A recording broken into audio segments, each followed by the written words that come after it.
Aurora spray up here. They don't give you that at Waterstones. So this is special to me because, as was said, I do have a distinct heart connection and a historical connection to this shop and these rooms. I moved to London on my 18th birthday.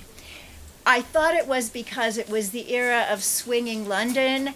I had met the Beatles. I had a $1 press card, so I got into all of the rock groups of the era in ways that most 14-year-old girls from Kansas City were not at Beatles press conferences. I had that experience. I came to London on a visit in 1967 and went to a little club called Bag of Nails, which I have heard has reopened recently, so if anybody likes nightclubs, look that one up. But my friend, who was one of the Beatles managers, said, I have someone I want you to meet. And I wandered around to this little dark corner, and there was Paul McCartney. It wasn't Sir Paul yet, nor was he vegetarian yet, nor was I. And he said, hello, Vicky. And I thought, this is the best thing that could possibly ever happen. And then the server came to the table, and he said, Scotch and Coke, 3 doubles. And I thought, I'm 17. I've never had any alcohol. It may kill me, but I would die with a beetle, so that's fine. So with this history, I had to come here. There was nothing for me in Kansas City, so I saved my money. I got myself to London, and then I didn't know what to do with myself. I was enrolled in a fashion school, but that wasn't starting yet. So I decided to go to the Friends Meeting House just over here one Sunday morning. And after that, I wandered down this beautiful little street and into this bookshop. And at that time, over there, where you see highlights and bestsellers, there was a sign with a word I'd never heard before, and that word was ecology. And then I saw other words that I had heard of but didn't know too much about, like vegetarianism, yoga, meditation, and I knew that even though I was enrolled in a fashion course, this would be my college. And it came to be that. So in the interim since, I've written 13 books and had a wonderful life of spiritual exploration and sharing some of that. So to be back here almost 50 years from the time that I walked in and saw these signs and these great words feels really special to me, and the fact that all of you are here sharing it, day party or something, I just really appreciate that.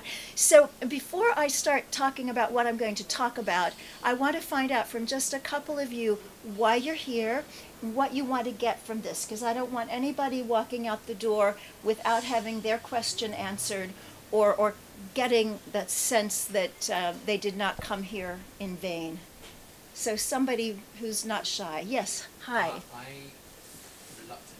Okay. Yes, well, for the camera, I'll just repeat what I heard you say. If I say something wrong, you can tell me. So you were vegetarian, but dairy stopped agreeing with you, and now you are vegan, but that wasn't your intention, and you want to have more diversity in your diet. Okay, wonderful.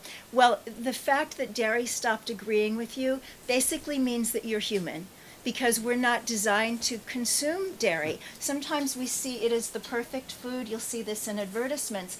It is the perfect food if you're a baby calf. It is completely designed to grow a 1,000-pound bovine creature in a short amount of time, where humans' milk for human infants has a very high sugar content and a very low protein content, a reasonable midway kind of fat content. And so that's designed for the human infant, but only humans drink the milk of other species or drink any milk after weaning. So your body has told you, we worked on this for a long time, I tried to accommodate you, but now I've given up. And we also find that Caucasian people tend to do better with dairy, because Caucasians have been raising cows and sheep and goats for a very long time.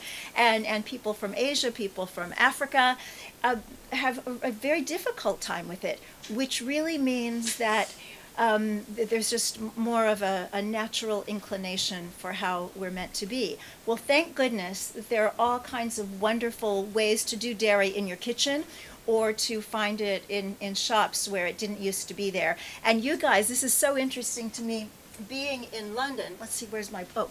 Now this book is out of print, but I happen to know that Watkins is very good at finding out-of-print books and ordering them for people. So if you'd like this is called Compassion, the Ultimate Ethic. It was actually published here in Northamptonshire back in 1985. It was my very first book, and possibly the first book on vegan philosophy and practice to come from an actual freestanding publisher. And at that time, you guys had Plemmill. And over in the States, we had no non-dairy milk. And then somebody in Ohio started selling bags of powder that was supposedly soy. We didn't know. It could have been talcum powder. But we sent him our money, and he sent us plastic bags of powder. And that was how we used to do things. And now it's a whole new world. Wherever you go, I was at a little coffee place the other day and said, do you have soya milk or almond milk? And she said, no, oat milk. It's like, that's fine, you know, anything that doesn't come from a cow is good by me. So somebody else, tell me why you're here and what you hope to get. Yes? My teacher sent me, who I know you know, Sharon Gannon. Yes. So we teach Jiva Mukti. I wasn't even a teacher, you're not. You practice a lot of Jiva Mukti. You are. So I teach Jiva Mukti because I was a vegetarian by choice, even though I was force-fed chicken as a child. I was vegetarian by choice, and then through yoga, because actually dairy was fine in my body, but it felt fine at that time. Mm-hmm. Meat was really bad in my body. And through teaching yoga, it's been I found myself promoting veganism, and I'm a very well-fed vegan. Very happy. So yeah, without forcing it, I do. You know, as I'm teaching yoga, to me it's one of the same. So yes. Yeah, I was sent. Oh, bless you. And you posted something on Facebook, I yes, think, I as did. well. Yeah, yeah. I could tell. And we picked him up right on the mic, so I don't have to repeat that. Thank you. Thank you. And thanks to Sharon Gannon for sending you guys. And while we're on the subject of yoga, I just want to introduce someone very special to me, and then we'll get into the tofu of the matter. And Stella Churfas, here in the third row, taught me yoga when I came to London way back when. 1968. And she is still, yes, she started yoga in, you told me yesterday, the early 1950s in South Africa. So if you want to see, you know, again, it's not a guarantee. Nobody can say, do yoga, eat well, think well, and you're guaranteed a long, healthy life. But you hedge your bets, and there's no one that I know who exemplifies this way of life better than Stella Churfas. She's a very disciplined person. She gets up every morning and has a swim in the early part of the day. And all I have to do is think about her, and I get a little more disciplined. I can at least get from my apartment on the 5th floor down to the 2nd floor to the gym. So I'm going to jump in now and do what I came to say, and then hopefully we'll end with enough time to do quite a nice Q&A and a little discussion, because I'm really interested in you and what you know and what you want to know. So who's vegetarian? Okay, and who's vegan? Okay, so, and the vegans, you're vegetarians too. This is something that I've been getting very much in touch with lately, because vegans, nowadays, young people particularly, they go vegan overnight. Nobody used to go vegan overnight. We all were vegetarian, and then some of us went on to be vegan. But what we all share is this belief in ahimsa, non-killing, non-harming. And that's a powerful, passionate belief, because we're exemplifying that we can live without causing harm to those that we know are sentient, to those who have awareness of themselves and care about their own lives and can feel pain. So it's a wonderful, wonderful fraternity to which we all belong. And who of those of you who are not vegan or vegetarian, just give me a couple of words. Are you interested in that, or are you here for an entirely different reason? Tell me. Thank you. So this gentleman just said that he's a trainer and he's done strength training and would you say bodybuilding? Or, yeah. I know a lovely man back in the States who did bodybuilding for about 5 years, and now he is a complete philanthropist. His whole life is dedicated to others because he said, I spent 5 years looking in a mirror and I feel that I owe my life back to the world. In fact, he had a great story. When Oprah still had her show, he and his mother were invited there the day that she was doing Oprah's favorite things and everybody got something special. He and his mother were both given brand new cars, beautiful bright red Volkswagens, and he had made a commitment not to drive. So he gave his car away. So just sharing, talking about other people. Okay, so yeah, I'm so glad that you're here. And what's really wonderful is that if you want to maintain your interest in muscularity and strength, there's such an amazing world out there of vegan bodybuilders and people who are doing this. Robert Cheek is one of my favorites. I don't know if you're familiar with him. He has a terrific Facebook page called Vegan Bodybuilding and Fitness. Wonderful, wonderful guy. And you know, even MMA fighters, all these people that years ago we used to think, well, if you're vegetarian, then you're gentle. And so you're not going to do a sport, you know, boxing, this kind of thing. Now we have people in every sport. My own daughter, who's been vegan from birth, is a stunt performer and an aerialist. Sometimes I just want to go up and go and see if it would break my hand. I mean, she's just muscle, and she's never had animal products ever. So when you look at the biggest, strongest animals anywhere, the animals really on whose backs we built civilization, they're not carnivores. They're not even omnivores. They're herbivores. And we are designed to be able to get the nourishment from the plant kingdom, with a couple of exceptions, and I'll talk about those, to live so long and so well. And thank you. Thank you. Well, that is a perfect segue to what I wanted to open with. And that is when I walked into Watkins and learned more about yoga, discovered Stella, and started learning about some of the Eastern traditions, I learned that the yogis were really the first nutritionists. So it was interesting with the early yogis. They were interested in just what you're interested in. They wanted a kind of diet that could help people be present, be still, engage in long periods of meditation. So they saw that even at that time, there were certain foods that were old and stale, that were in a state of decay, like we think of meat, unless it's highly preserved, it's really a decaying substance. The same with things that we have now that we would consider highly, highly processed, lots of chemicals, certainly alcohol. These kinds of things just make people tired and sleepy and not interested in higher thought or enlightenment. And then there were other kinds of foods that would really pump you up. And they were things like fried foods and lots of eggs and lots of really, really hot spices. And then, could you sit in meditation? Well, these foods, the sleepy ones, they called tamas. These stimulating ones, and what's our favorite stimulating?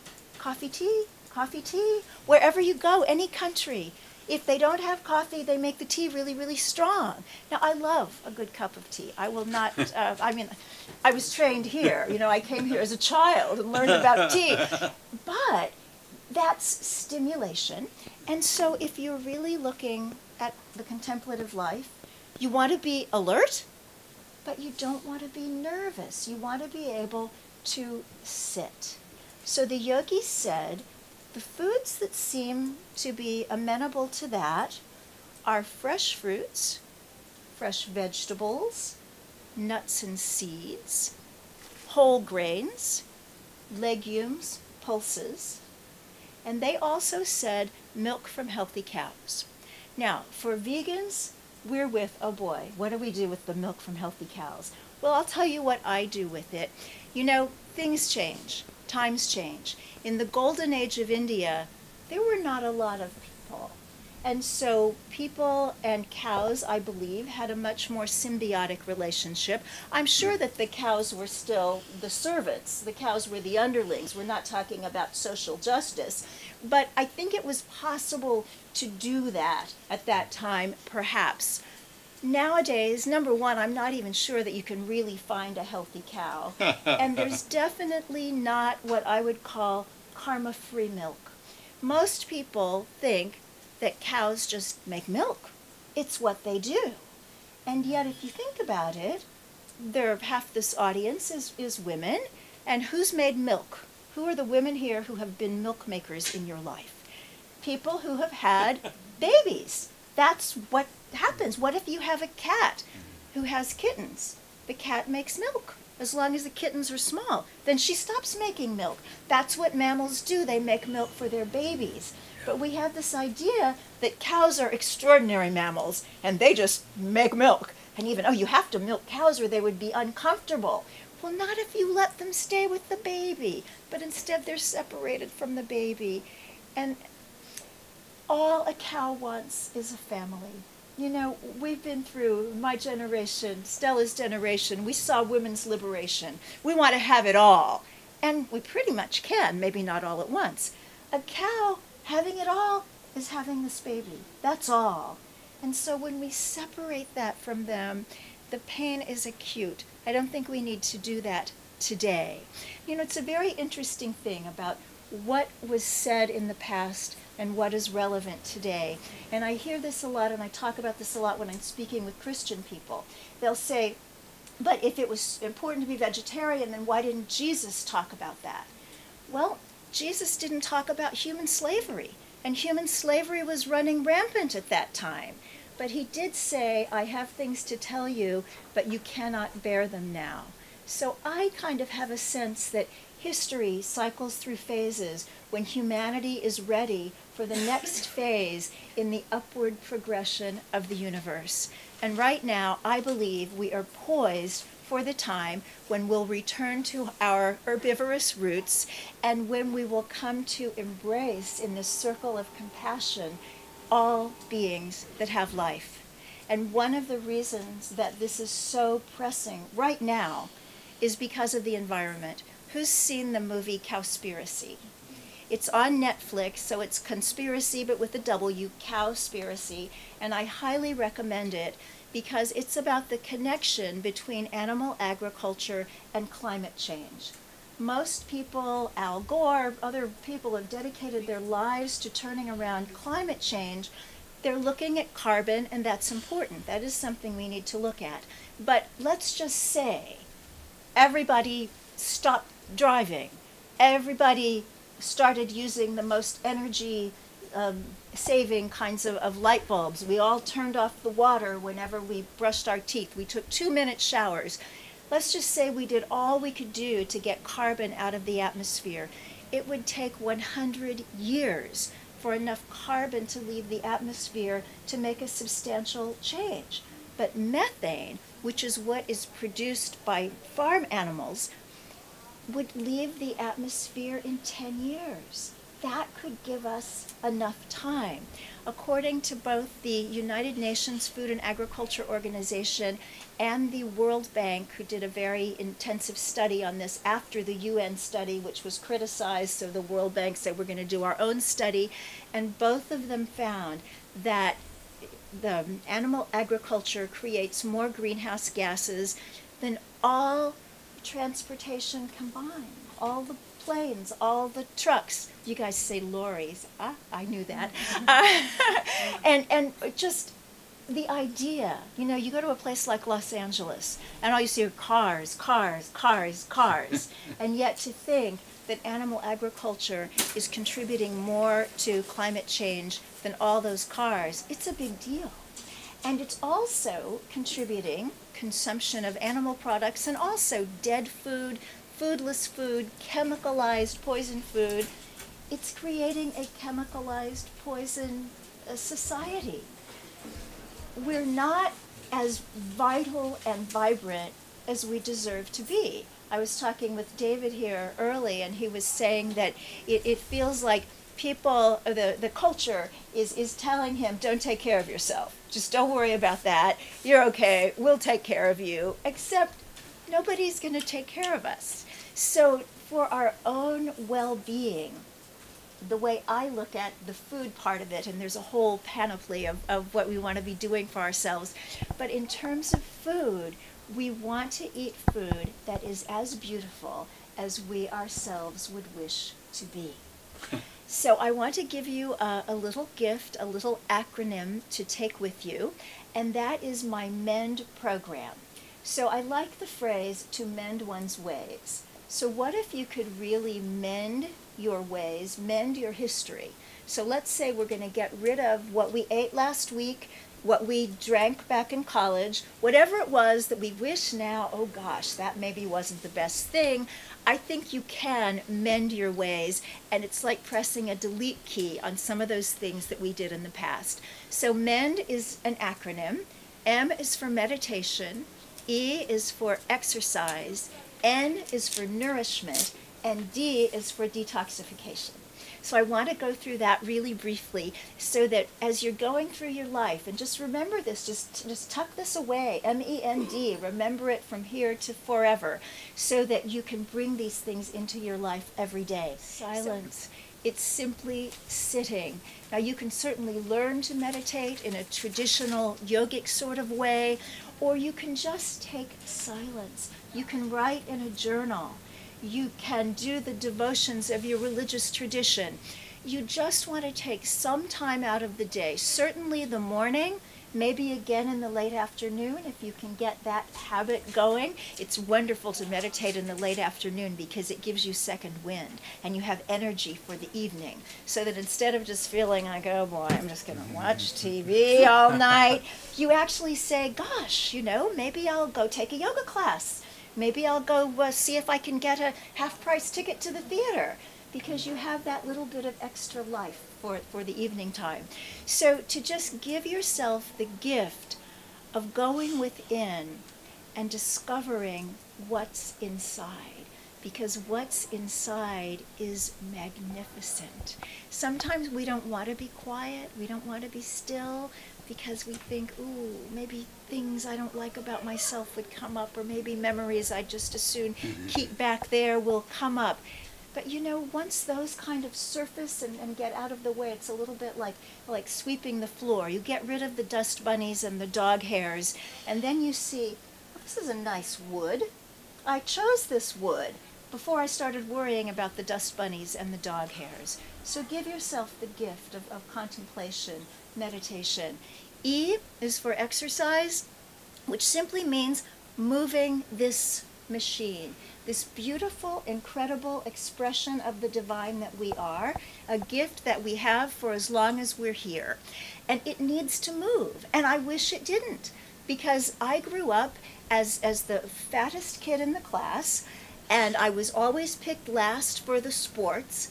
And I didn't like the sports anyway. I wanted to stay inside and clean the chalkboards for the teachers and not have to go out there and deal with round spherical things that people would throw at me. And yet, what I have learned since is that it's absolutely essential that we move. And I learned in yoga, I learned from this woman right here, that you can move your body and bring your spirit along. And that made the biggest difference for me, because I always thought they were very separate, that you either were obsessed with your body and all you cared about was what you looked like and being one of the pretty girls, or you could think about the big picture and ask the big questions. And what I learned in yoga is that it's all of a piece. We're tied together. And as you said to me yesterday, Stella, yoga is not a work out, it is a work in. Isn't that a great tweet? I think we should all put that on Twitter and say Stella Churfa. So we can do our work in, and then do the cardio, you know, get yourself moving. And strength, what you do, is very important. It's important not only physically, and it's very important physically for the strength of our bones as well as for our muscles. But you see, I look at all kinds of exercise, physically, practically, but also metaphysically and metaphorically. So with the cardio, that gives you not only your heart-lung strength and capacity, but it's also called endurance exercise. And we need endurance to get through life, and probably a bit more of it the further along we get. So the idea of being on that treadmill until it says 45 minutes, that takes some endurance, and then we get to translate that into, oh, this is a difficult conundrum. I'm going to stick with it until it's done. Did you have something? 1 hour. Yes. I call this... In your Lululemon tights and do things. Yes. I call that incidental exercise, making your life... Awareness, but be aware of it. Yes. Yes, yes. Or parkour. Does anybody do parkour? It's where you use the city as your gym. So if you happen to see something to step up on, you step up on it. Just because, as the mountain climbers say, it is there. So the weight training is so important in the metaphysical, metaphorical sense because it grounds you to the earth. It gives you a sense of substance when you really feel that you have a musculature that is working. I was at one time doing a lot of weight training and also taking a women's self-defense course. And we were driving, and I noticed over here on the street, a man was beating up a woman, and all the passers-by were just looking.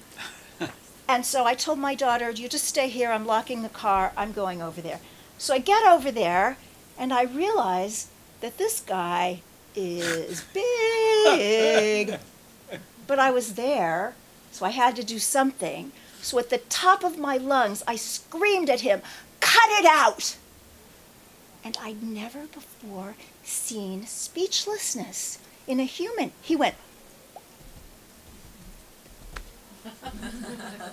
but nothing came from the lips of Goliath. Now, unfortunately, the woman got up on her tippy toes, kissed him on the cheek, and I thought, okay, I've done my job here, and yet she saw what I did. And so did all those people on the street, other great big men that should have been doing my job. And I always hold inside myself, because that woman saw that somebody stood up to him, maybe one day she did too. This would not have happened had I been in a phase that I call in my latest book, The Good Karma Diet, ARD, Activity Resistance Disorder. It can happen in the winter time when you're feeling kind of glum and things haven't been going very well and you just want to sit home all the time. We can't do that. We can't let ourselves get into that. So what do? If you're really feeling that you can't get out and do any movement, get a massage, even a back massage, a chair massage. Just do something to remind yourself that your body does not stop here, that all this is here as well and needs to be taken care of. And then we have the flexibility kind of exercise, of which yoga is absolutely the best. And we know that physically it is a way to maintain the health of your spine. In yoga it's said you are as young as your spine. We also know that you get injured when you lose the flexibility. That one day the time comes in every life where you wake up in the morning and you feel, wait a minute, that wasn't supposed to happen for another 15 years. Well, it's because we go to bed tense and then we wonder why we wake up tense. So you do some gentle stretches at night before you go to bed, even when you're watching television, and then you wake up relaxed and you do a few more. So I was at IKEA. You all have IKEA, right, over here? Yeah. Well, we didn't used to have one in New York City. So I had to go to New Jersey. Now, I live in Manhattan, so I don't have a car. So I had to hire somebody called Schmuck with a Truck to take me out to New Jersey to IKEA. And I bought the stuff, and I didn't know it was going to come in 18,000 pieces. And I mean, the smaller things my husband and I could put together, but we bought this desk, not going to work. So I had to get Schmuck with a Truck, go back to IKEA, and I could feel myself tensing. I shouldn't have to be doing this. I never have had much respect for Scandinavia. And then I get to the line, and it's very, very long, and I notice that everybody in that line is looking just like me.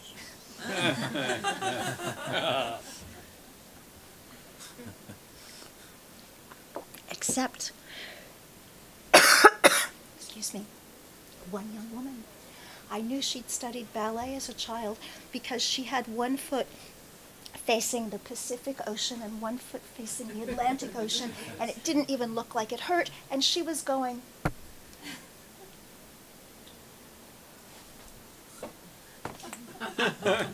And it looked a little odd there in the take-back line at IKEA. I see a dancer here.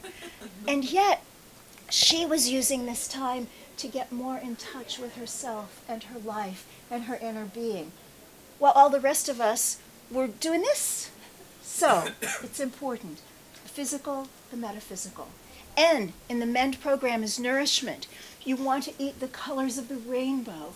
You want to eat foods that you feel so good about eating that after every meal you say to yourself, ooh, that was nice. And sometimes you're going to eat food that's not so great, especially if you travel, especially if you're not in charge. And then you just say, body, deal with it. So we all have our own standards of where we stop. So for me, I don't eat anything that's not vegan. I do my very best to eat food that is clean and pure and organic and low in sugar and low in saturated fats and low in evil fats and high in good fats and all those things. But you know, when you're out in the world, you can't be all that picky all the time. So my basic line is no animal foods. And beyond that, if I have to eat some things that aren't perfect in my mind, I just say body, deal with it, and it does. And D in the MEND program is detoxification, which means don't poison yourself. So there is a toxic waste dump beneath most people's kitchen sinks, all full of these cleaning products that are outgassing nasty things. You can clean your whole house with club soda, white vinegar, and baking soda, and save lots of money so you can get more organic produce. You also want to treat yourself really well with what you put on your body. We think, oh, it's just on top. No, it's not, because people stick a patch on and it gives them nicotine and they can stop smoking. It actually does. The stuff we put on the outside goes within. And it's also very interesting how things are connected, that most of the non-toxic products are also cruelty-free and many of the other ones are not. So it is this good karma idea again. We do good for others and we get good back for ourselves. So what time is it getting to be? So I want to talk just for a minute about the books and some of the other things that I do, and we'll open it up for questions. I know you had one, so I don't want to go on without acknowledging that. So I hope that you'll want to buy books, because this is the best bookshop in the entire world. They deserve our support. And also, I have a very full suitcase and don't need to take it. So this is Main Street Vegan, which has become a little classic for me. You know how I said that I think this is really the time for the animals? This is the time when we're opening up to the idea of reverence for all life. And because of this, every now and then, we get a little vegan miracle. At least I've seen this. So I came up with this book idea. It was actually inspired. And Main Street in the US, it's a little different from the High Street here. Main Street in the States means regular people, salt of the earth. If you go to Disney World or Disneyland, they have Main Street USA. So I wanted this to say, you know, not all vegans are celebrities or leftover hippies or people with lots of tattoos and piercings. We can just be whoever. And the publisher loved the book, but not the name. And I was trying to work on it with another name, and it wasn't coming. And so I was walking up Broadway and saw someone so famous, you can recognize him from the back. And it was Michael Moore, the filmmaker. And he called my publisher and talked them into giving me this title. Now, interestingly enough, he's not a vegan. He has gotten off 4-footed animals, and it's hard for him. He's working on it.